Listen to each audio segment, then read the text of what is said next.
Hi, I'm Keelana Cruz, and today I'm going to be talking about my action plan to reduce my human trafficking footprint and just like what I used to think versus how I think now after taking this course. And so, yeah, that's what I'm going to be talking about today. What if I told you that human trafficking is a lot closer to us than we think?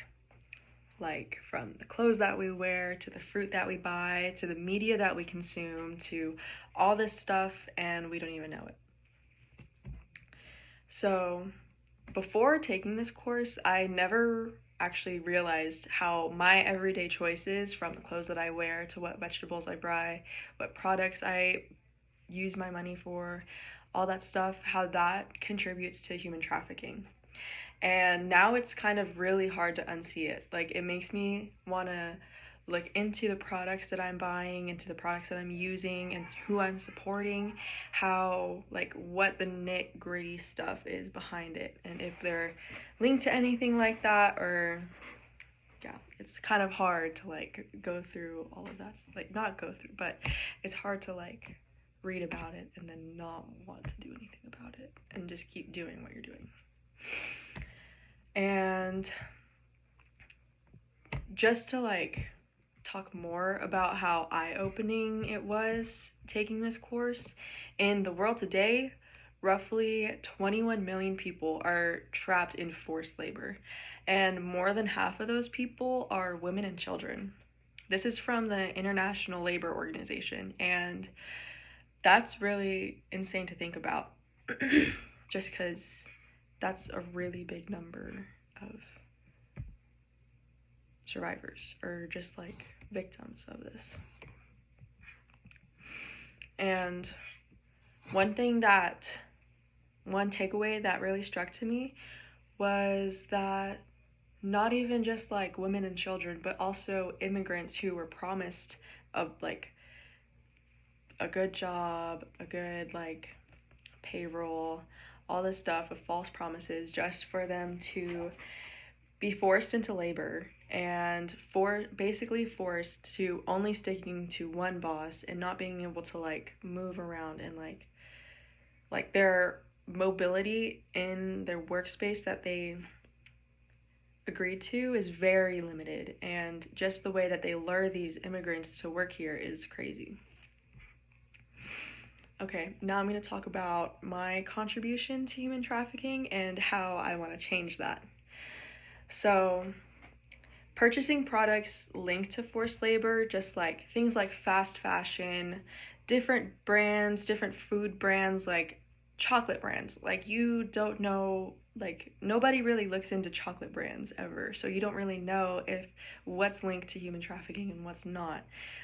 Coffee brands, seafood products, all that stuff, there could be a really sad story behind all those products and how we are able to basically live off of them, and how the economy thrives off of them is insane. This is also unintentional participation of this is also seen through the media that we consume. And this indirectly fuels trafficking, especially through businesses who use unethical practices, under the counter, nobody will know, all that stuff like that. I don't really have specific businesses that in mind that I can talk about, but you know. And so through shopping, I want to make my choices more ethical.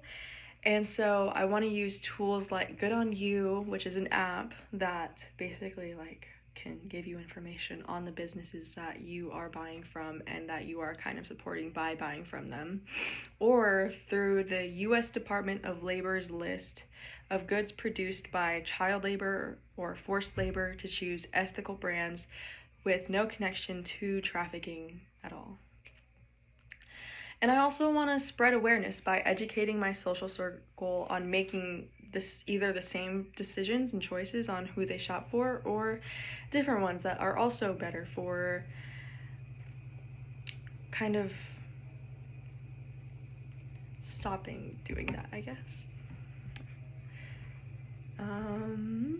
Some other social and corporate changes that I want to take are by volunteering and supporting anti-trafficking organizations like Polaris Project or the International Justice Mission.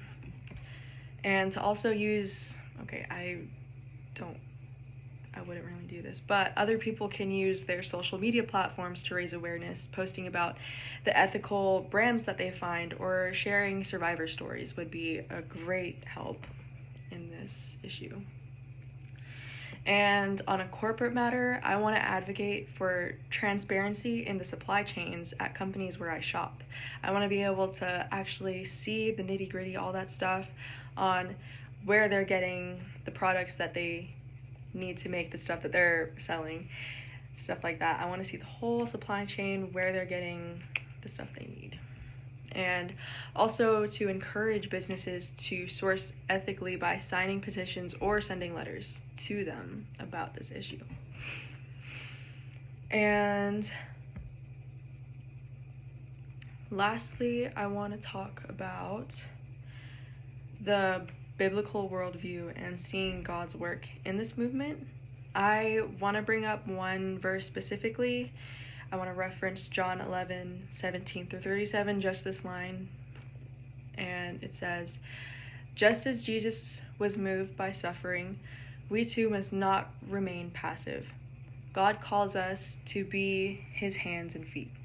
And this is basically just saying that we can't stay okay with this issue because we are God's servants, and God wants for all humans to be free in his light. And so in order to be good servants to him, we should try or reach out a hand to these victims of trafficking. And I also want to share how I see God working today, and it's through providing ministries and restoration for survivors, and also through policy changes that inspire faith-based advocacy to the survivors, to give them something to kind of stand back on and to feel like someone is there and still loves them, and just help them bring them back into the world.